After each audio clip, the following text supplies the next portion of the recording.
Good morning. Welcome to Garden by the Yard. Hey, today we're going to be digging up some daylilies. We've got a work day at the church coming up, and I'm just going to take you along for the ride to show you how we split them, and then I'm going to take them up there on Sunday and plant them at the church. Be right back with you.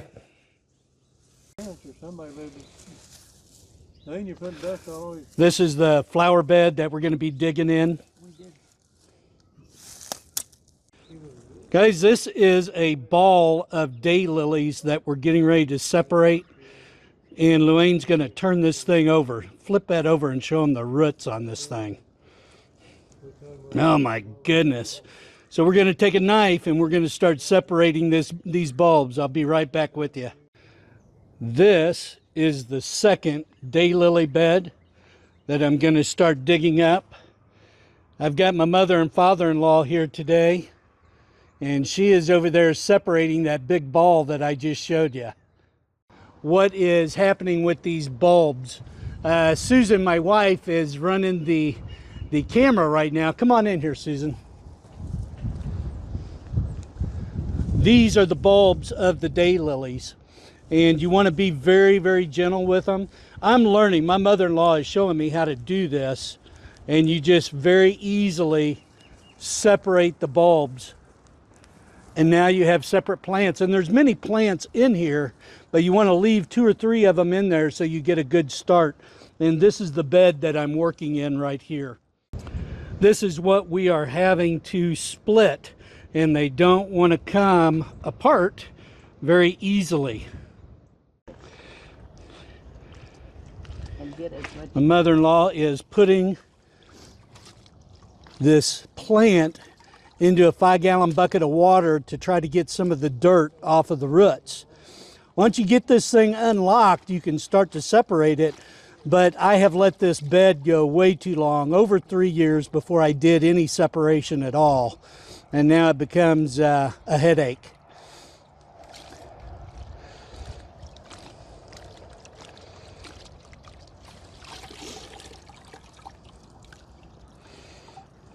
Oh, that thing is stuck. Man, it is root bound. That happens when you don't listen to your mother and split when you're supposed to.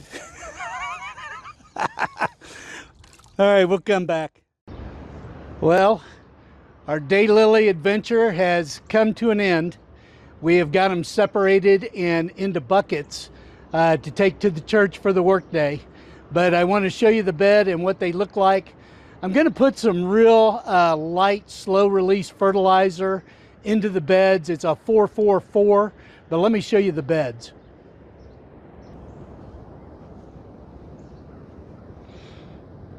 And this is the final result. I will have to do a separation on these probably this fall, and I'll show you the other bed here. And this is bed number 2, and we're going to put some more in here because I've got a ton of these daylilies that are inside the shop. Let me show you what I've got in there. Ooh, look at that one. She is separating. Those are some long bulbs. Wow. Let me go over here.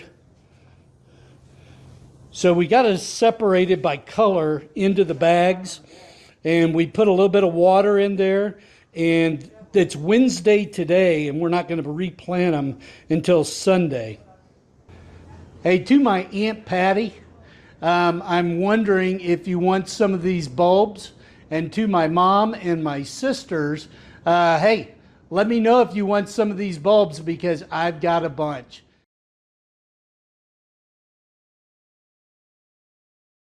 Good morning. Welcome to Garden by the Yard. Guys, it is getting to be the end of March, and it's going to be an overcast day today. I know the last time that we talked, we had just put in the daylilies. Today, I'm going to be transplanting the cabbage plants. I'm going to take you down there and show you that. I'm going to show you some of the Chinese radishes that I have planted. The garden planter that I made basically for herbs I made that about 7 or 8 years ago. I was going to take you over and show you what I've got planted there. Guys, we're going to go downstairs right now and look at the grow bed, and we're going to do some transplanting. Guys, what you're getting ready to see is cabbage, and this is about 3 weeks of growth.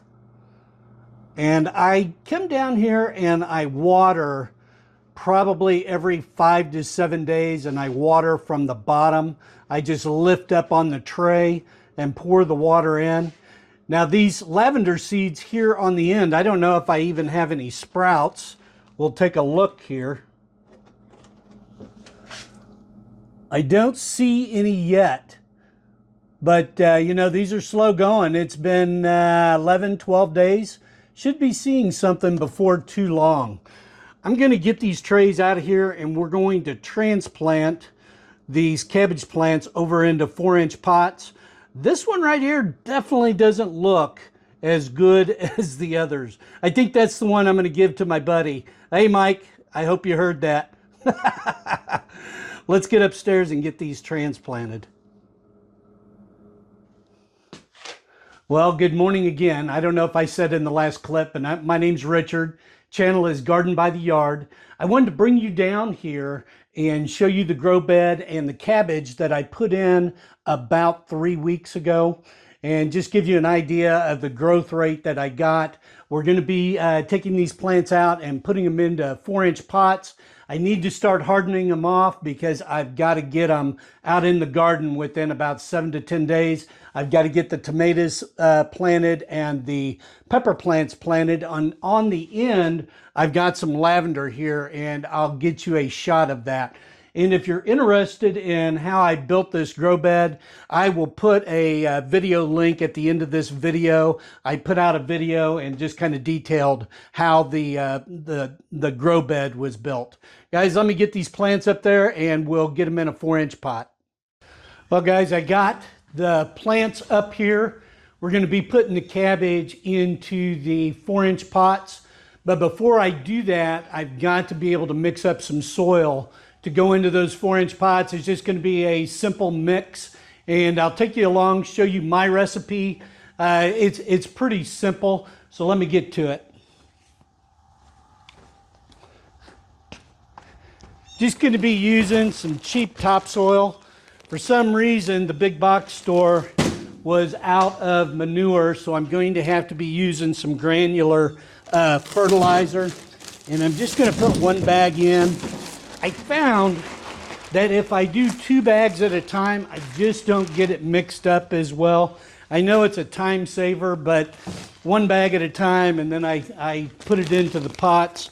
I'm going to be putting some vermiculite in there. This is just to help keep the soil loose, and it does retain a little bit more water when you put some vermiculite in there.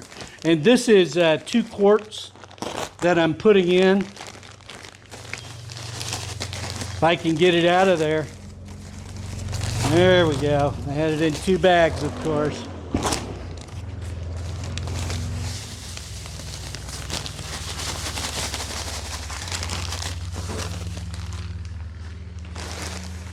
I'm going to take some peat moss. This peat moss is going to help retain water. And I just cut it to where I can use the flap to reseal it, because I'm definitely not going to be using all of this peat moss. This is a really heavy bag, and 1 bundle of this goes a very long ways. Let me get some in there. And I want to use about 25%. So 4 to 1, 4 parts soil, 1 part peat moss. You don't want to get it too heavy because you want some nutrients in there from the soil. I'm going to be using a very low grade, slow release, all-purpose fertilizer. It is a 444, what is that, nitrogen, potassium, calcium, magnesium. That's what's in this one. And I don't use a lot. I just take a couple handfuls and I mix it in there. Yeah, let's do 3.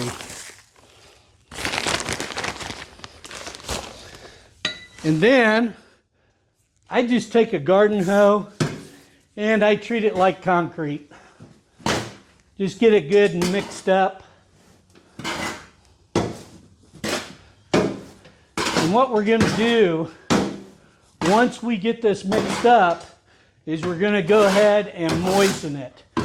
You know, I've done it the other way to where you just put it in the pots and then you put the water in. And I found that that does not work as well as wetting the soil first and then putting it into the pot. Get it good and mixed up.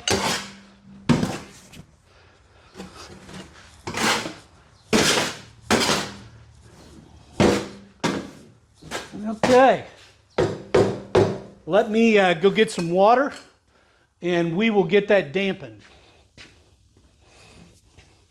I got the hose out here. I'm just going to take and put just a little bit of water in here just to moisten it. I don't want it sopping wet. I just want it to be damp. Maybe be able to wring out a few drops of water. Let's see how this does.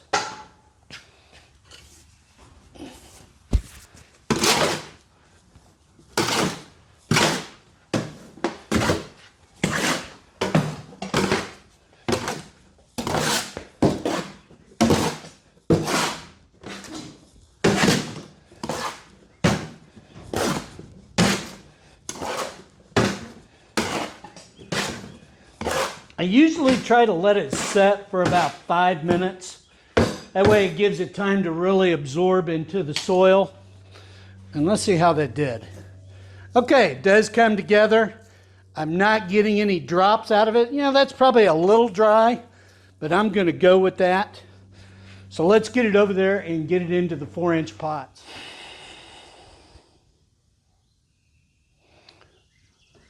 Well, I've got the wheelbarrow over here. I got the soil by the table.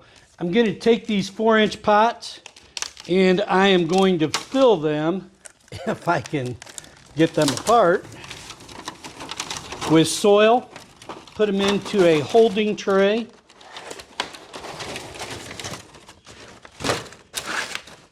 And I bought the deep ones. I like to be able to have a really big root ball when I go into the garden. And all I do is I start out in the middle, like so. A lot of people don't like the deeper pots, and I understand that because it takes a lot more soil to fill these trays.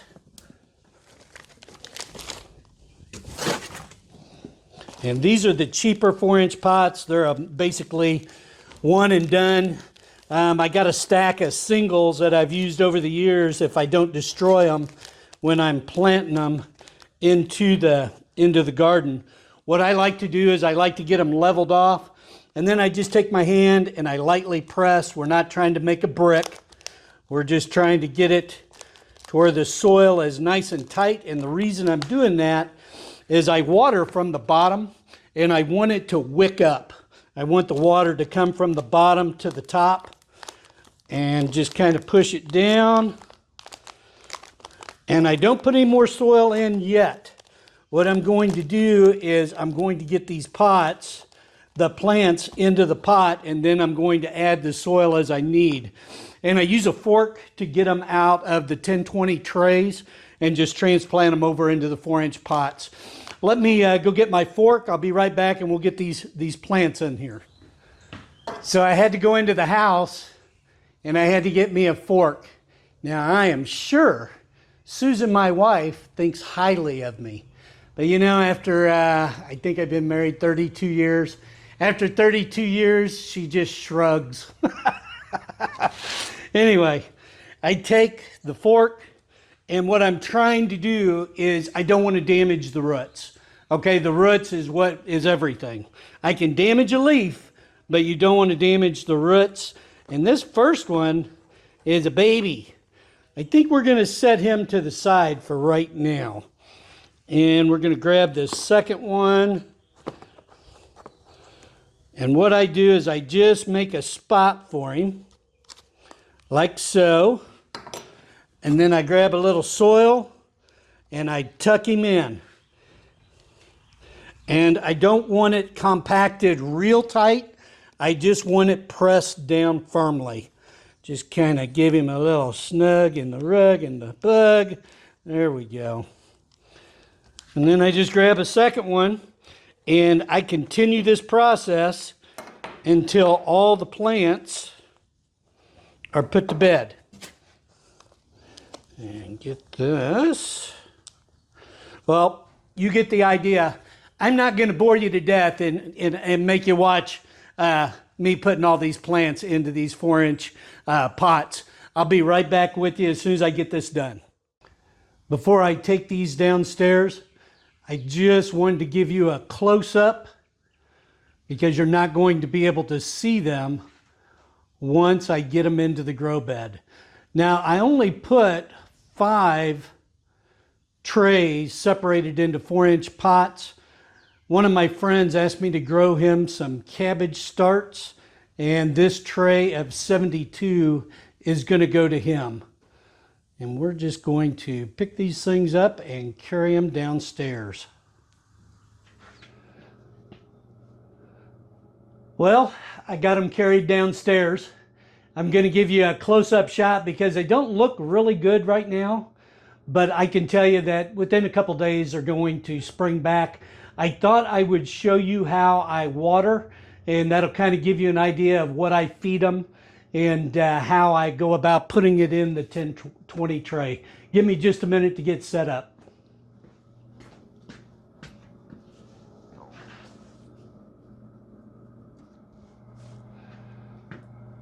Guys, I've got a 5-gallon bucket set up full of water, and what I use is just a Miracle Grow, but I make it in a very, very light solution.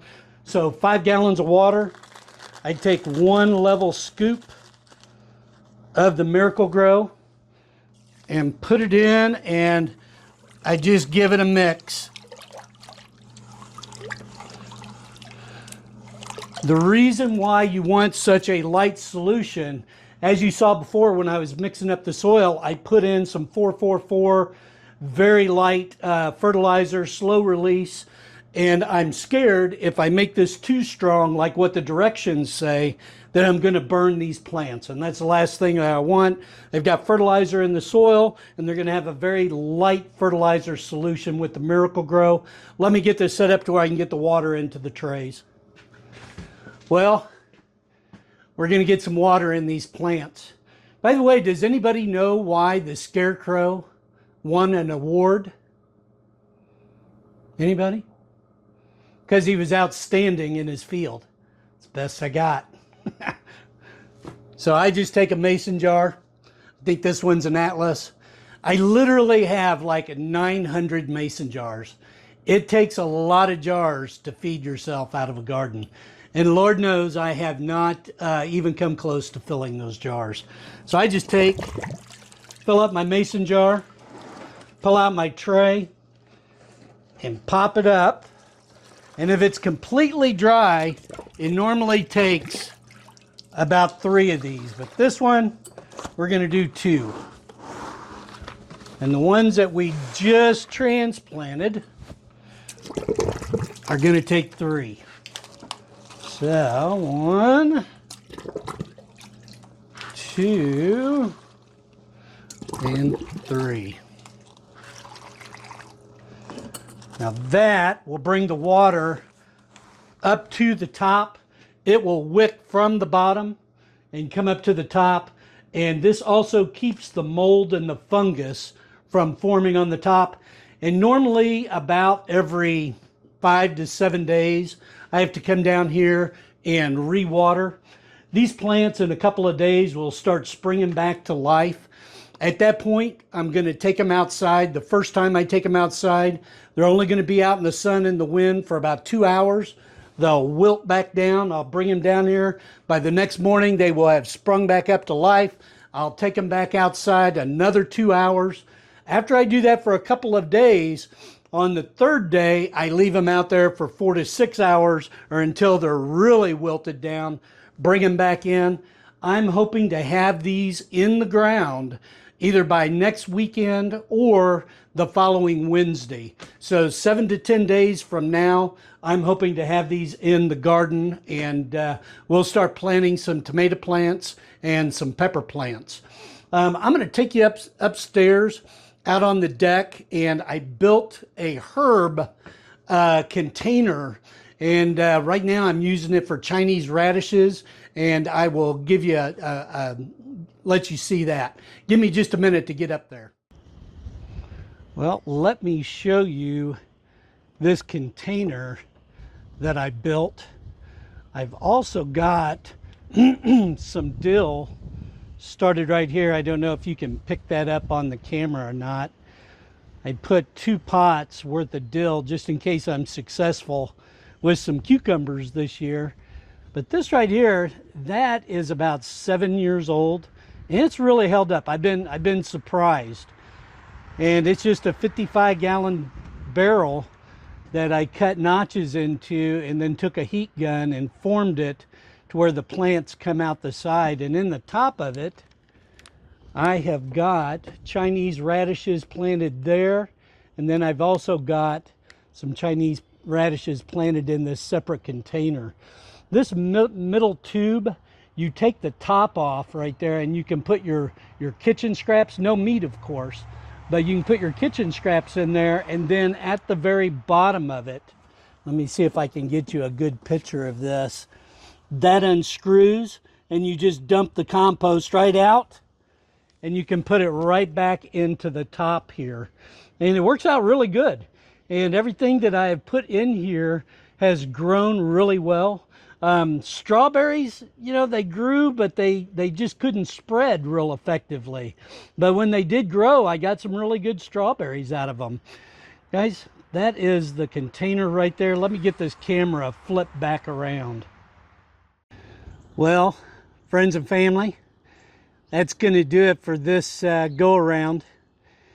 You know, if you are interested in a daily Bible scripture, I do one Monday through Friday on a separate channel, and it is called Scripture Today.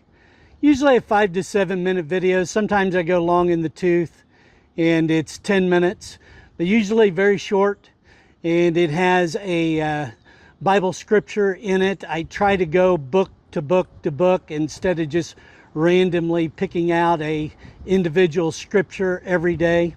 Try to get them out in the morning times, Monday through Friday.